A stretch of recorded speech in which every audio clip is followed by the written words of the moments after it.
Bonjour, je suis le pasteur Marie-Louise Nangwa depuis Douala au Cameroun. Bienvenue sur l'émission Maîtriser le droit spirituel. Aujourd'hui, nous allons aborder la première partie de la thématique suivante. Le statut spirituel et son incidence sur la jouissance des promesses de Dieu. Nous avons vu dans la leçon précédente relative à la cause fondamentale du non-accomplissement des promesses de Dieu que les modalités d'accomplissement d'une promesse nécessitaient soit l'usage de la puissance uniquement, soit la combinaison du droit et de la puissance.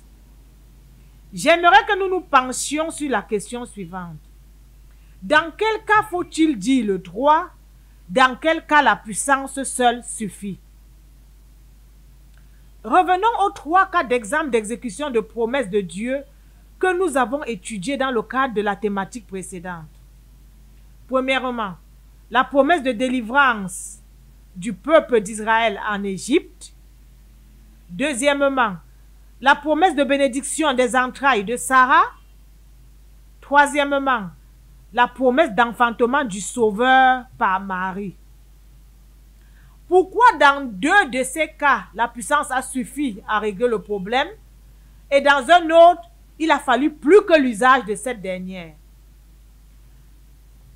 Qu'est-ce que ces 3 bénéficiaires des promesses ont en commun? Qu'est-ce qui les différencie?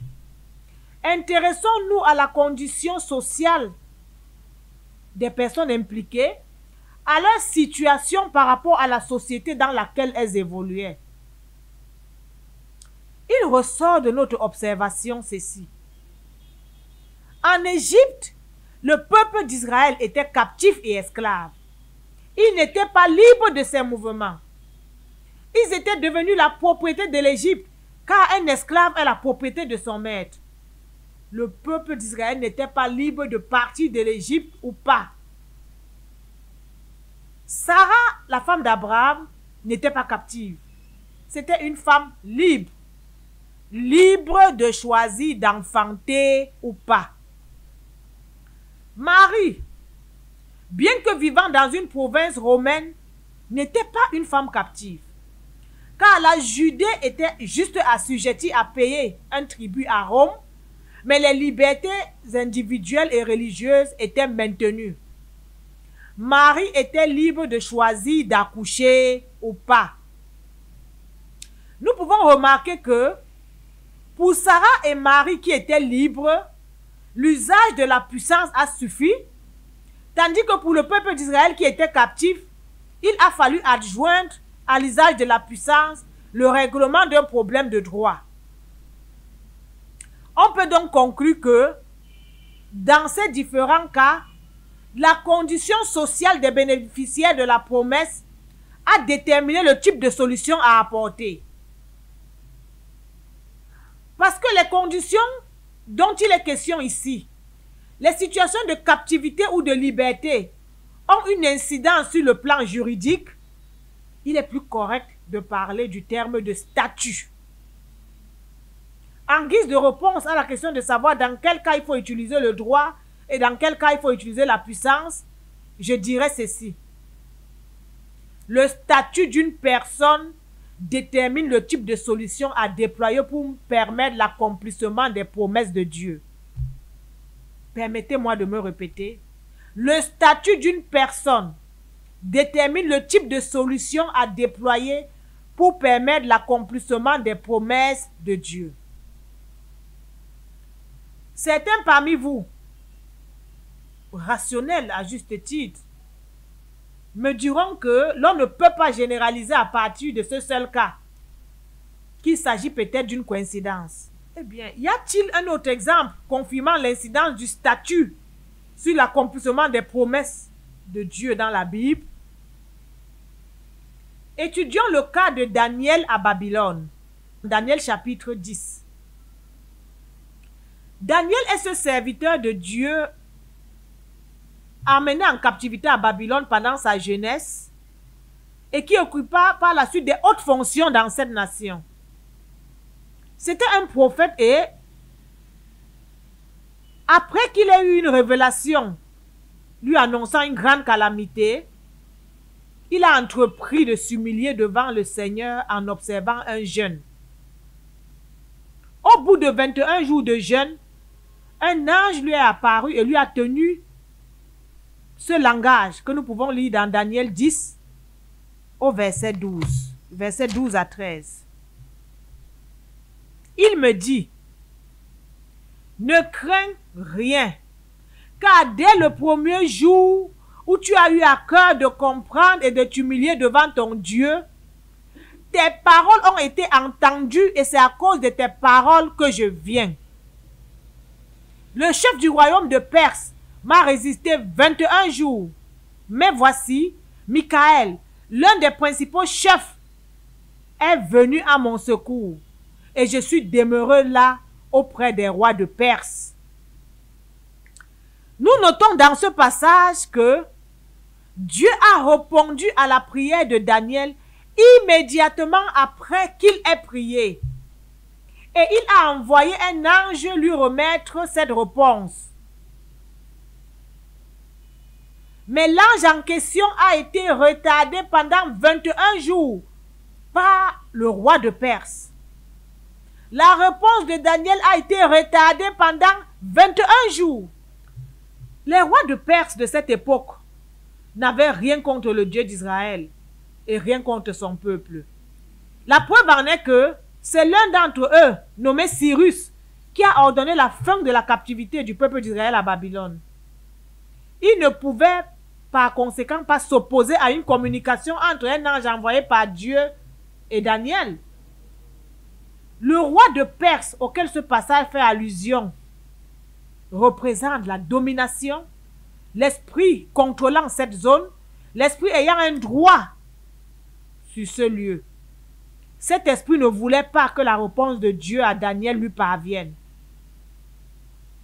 Dans ce cas aussi, nous constatons que le statut de Daniel a affecté la transmission de la réponse de Dieu à ses prières. Le statut de Daniel, notez qu'il était en captivité, a retardé l'accomplissement de la promesse de Dieu contenue dans Jérémie 33 au verset 3 suivante. Invoque-moi et je te répondrai. Combien de réponses aux prières de chrétiens sont ainsi retardées ou même carrément bloquées? Combien de promesses sont ainsi bloquées dans leur processus d'accomplissement? Certains diront, Dieu soit loué. Je ne suis pas concerné par ce type de problème, car moi je ne suis pas en captivité. Je suis un homme libre vivant dans un pays libre.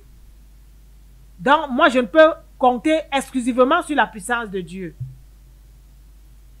Eh bien, à titre de rappel, la Bible nous enseigne dans 1 Thessaloniciens 5 au verset 23 que chaque être humain est constitué d'un corps, d'une âme et d'un esprit. Le corps étant cette partie matérielle que nous pouvons toucher, qui nous permet de nous mouvoir. L'esprit étant une partie invisible à l'œil nu, mais pourtant bien réelle, et qui nous permet de communier avec Dieu qui est esprit. L'âme aussi est une partie invisible, siège de la volonté, des sentiments et de l'intelligence. Pour affirmer qu'une entité à trois parties n'est pas captive, il faudrait se rassurer que chacune des parties qui la constituent ne l'est pas. Il est donc important que ceux qui s'estiment libres se posent la question de savoir si leur âme est libre ou alors si leur esprit aussi est libre.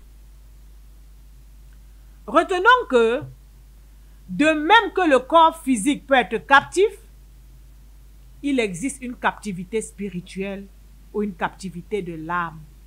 Il existe plusieurs statuts spirituels ou conditions spirituelles. Les exemples étudiés précédemment ont mis en exergue le statut spirituel qu'est la captivité. Cependant, les statuts spirituels les plus connus sont le statut de béni, lorsqu'une personne est l'objet d'une bénédiction, le statut de maudit, lorsqu'une personne est sous le coup d'une malédiction. N'hésitez pas à vous abonner à la chaîne Came of God Channel afin de recevoir toutes les prochaines vidéos. Il vous suffit d'appuyer sur le bouton rouge s'abonner en dessous de la vidéo. Avant de mener une étude approfondie sur les différents statuts spirituels, j'aimerais pouvoir démontrer l'affirmation découlant du titre de la présente leçon. En effet, je vous ai dit dans le chapitre dernier qu'un cours normal doit être fait de démonstrations et non de simples déclarations. J'aimerais donc vous démontrer que le statut spirituel d'un homme a réellement une incidence sur la puissance sur la jouissance des promesses de Dieu. Je tiens à ce que nous nous rassurions ensemble qu'il ne s'agit pas d'une simple déclaration fantaisiste. Dire que le statut spirituel d'un homme influence sa vie physique revient à dire que le monde spirituel, le monde invisible, influence la vie des hommes.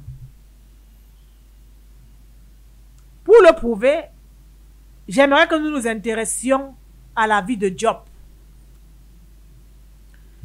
Job est un homme ayant vécu entre le 8e et le 6e siècle avant Jésus-Christ.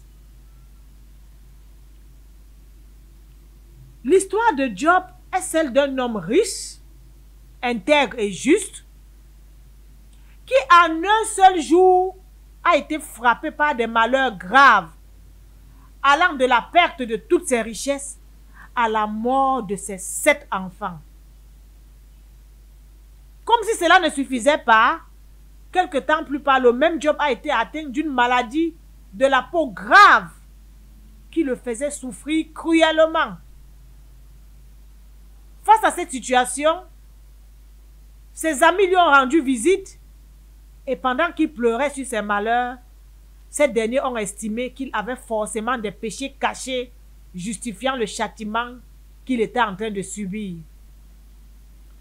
À la fin du livre de Job, ce dernier est consolé par l'Éternel qui le fait de nouveau prospérer, qui le fait prospérer doublement et lui donne d'autres enfants. Ce livre est généralement présenté par les érudits de la Bible comme étant celui qui pose le problème de la souffrance du juste. Celui qui soulève la problématique de la souffrance comme châtiment du péché. Pour moi, le fait le plus marquant du livre de Job est qu'il révèle l'influence de l'invisible sur le visible. L'influence du monde spirituel sur la vie des hommes. Pourquoi une telle affirmation? Eh bien, lisons Job 1, versets 6 à 12.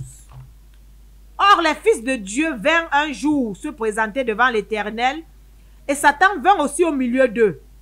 L'Éternel dit à Satan, « D'où viens-tu » Et Satan répondit à l'Éternel, « De parcourir la terre et de m'y promener. » L'Éternel dit à Satan, « As-tu remarqué mon serviteur Job? Il n'y a personne comme lui sur la terre. C'est un homme intègre et droit, craignant Dieu et se détournant du mal. » Et Satan répondit à l'Éternel, « Est-ce d'une manière désintéressée que Job craint Dieu? Ne l'as-tu pas protégé, lui, sa maison et tout ce qui est à lui? Tu as béni l'œuvre de ses mains, et ses troupeaux couvrent le pays. Mais étends ta main, touche à ce qui lui appartient, et je suis sûr qu'il te maudit en face. » L'Éternel dit à Satan, « Voici tout ce qui lui appartient, je te le livre. Seulement ne porte pas la main sur lui. » Et Satan se retira de devant la face de l'Éternel. Ce passage nous présente un événement survenu quelque temps avant les malheurs de Job dans le monde invisible. Il s'agit d'une conversation entre deux êtres spirituels, à savoir Dieu et Satan, en présence de d'autres êtres spirituels que sont les fils de Dieu, donc des anges. Après que Satan ait affirmé qu'il revenait de visiter la terre, Dieu, très fier de son serviteur Job, s'est vanté de lui devant le diable, témoignant que ce dernier menait une vie juste. Satan a estimé que le comportement de Job n'était pas un exploit, car Dieu l'avait non seulement béni, mais il protégeait tous ses biens et tout ce qui lui était cher. Satan a ensuite lancé un défi à Dieu, prétextant que pour peu que Job perde ses biens, il le maudirait en face. Dieu décida de lui démontrer que l'attachement de Job était sincère et désintéressé, en lui livrant tout ce qui appartenait à ce dernier.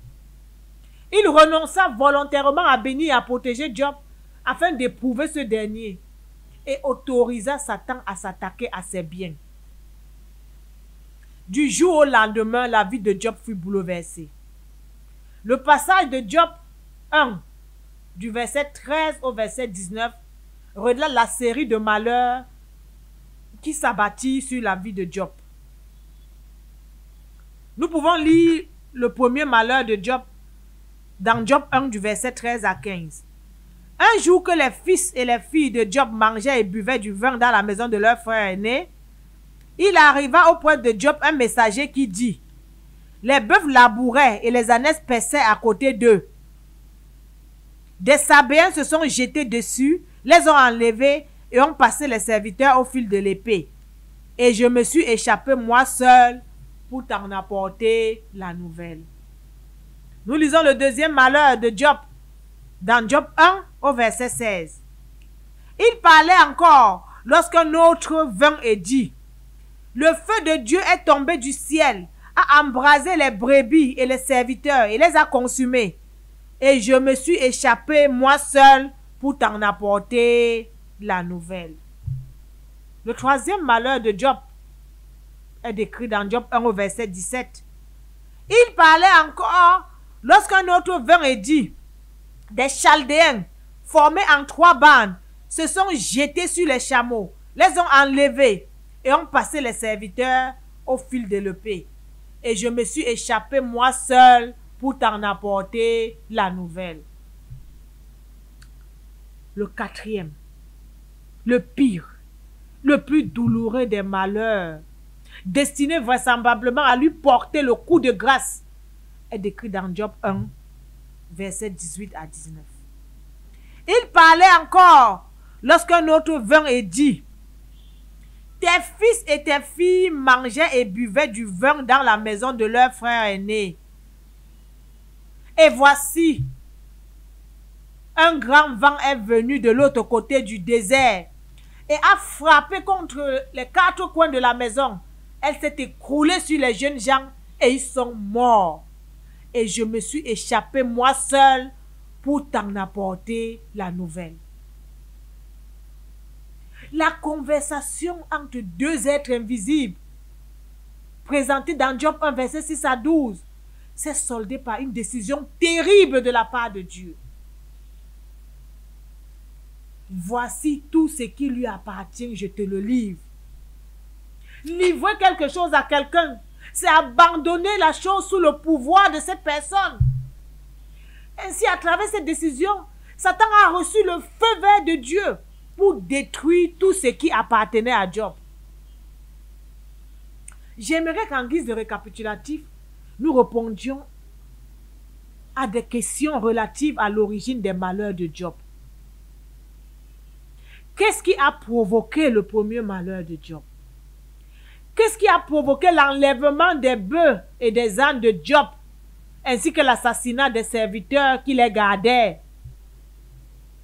Nous avons lu dans Job 1 au verset 15 que des Sabéens, ressortissants d'un pays ennemi du pays de Job, instrumentalisés par Satan dans le cadre de l'exécution de la décision de Dieu. Ce sont eux qui ont provoqué le premier malheur. Qu'est-ce qui a enlevé les chameaux de Job en tuant tous ceux qui les gardaient au passage? Nous avons lu dans Job 1 au verset 17 que ce sont les 3 bandes constituées d'ennemis du peuple de Dieu appelés Chaldéens. Qu'est-ce qui a consumé les brebis de Job ainsi que les serviteurs qui les gardaient? Job 1 verset 16 nous a dit que c'est le feu de Dieu.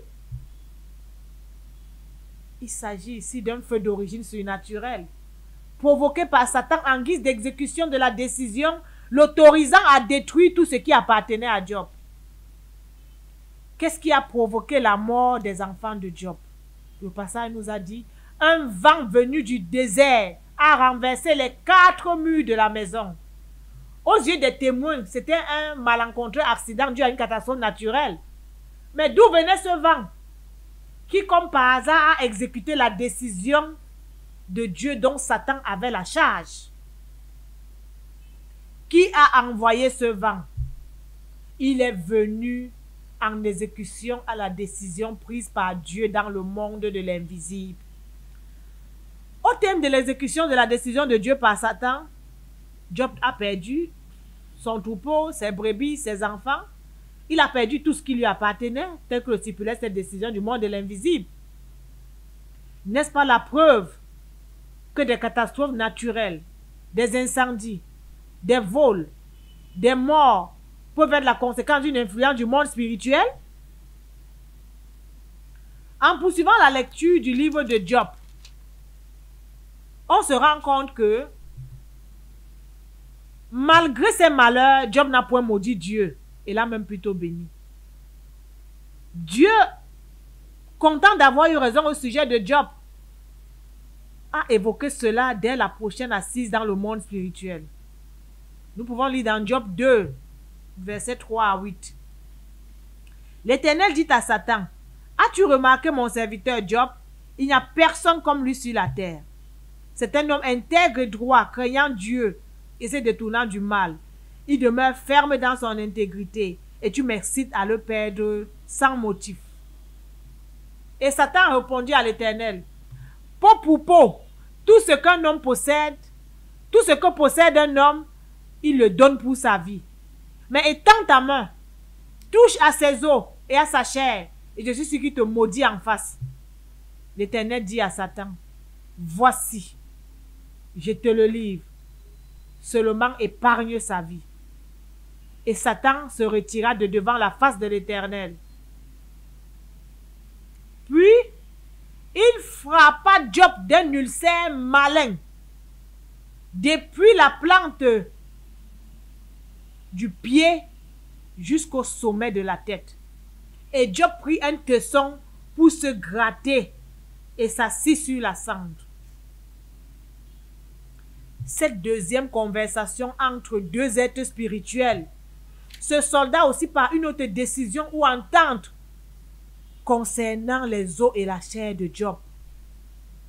Voici, je te le livre, seulement épargne sa vie. Pour exécuter la décision précédente, Satan s'était servi des instruments tels que les sabins, le feu surnaturel et le vent. Cette fois-ci, il frappa lui-même Job. En effet, le verset 7 de Job 2 nous dit que c'est Satan qui a frappé lui-même Job d'un ulcère malin. L'ulcère malin est une maladie de la peau caractérisée par une apparition des lésions purulentes et accompagnée de démangeaisons. Satan étant un être spirituel, un être invisible, n'est-ce pas la preuve que d'après la Bible, certaines maladies peuvent être la conséquence d'une influence du monde spirituel? Que pouvons-nous conclure de ce passage? Premièrement, nous pouvons conclure que l'histoire de Job est bel et bien la preuve que notre réussite professionnelle, nos rapports avec les autres, notre santé peuvent être influencés par le monde spirituel. Il est clair que les décisions du monde spirituel peuvent affecter les vies des hommes. En guise de deuxième conclusion, cette histoire nous amène à la définition du statut spirituel béni. Qu'est-ce qui caractérise un homme béni?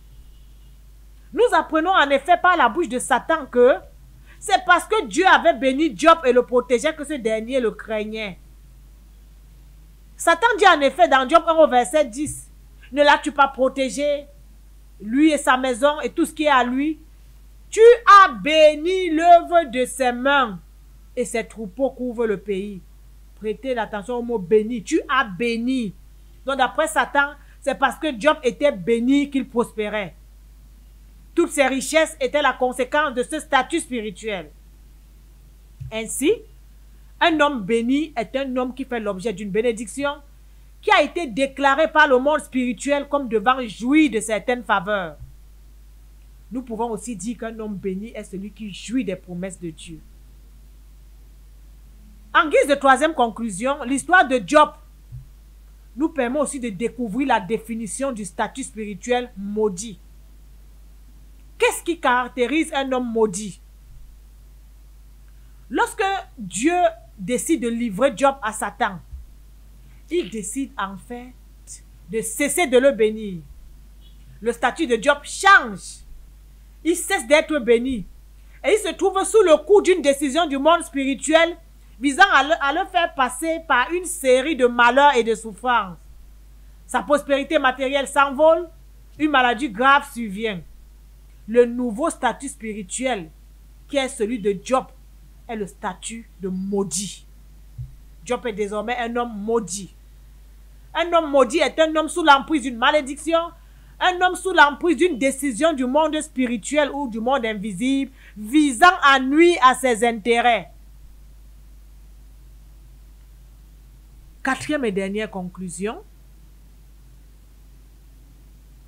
Le passage du statut spirituel de béni à celui de maudit a entraîné les malheurs de Job.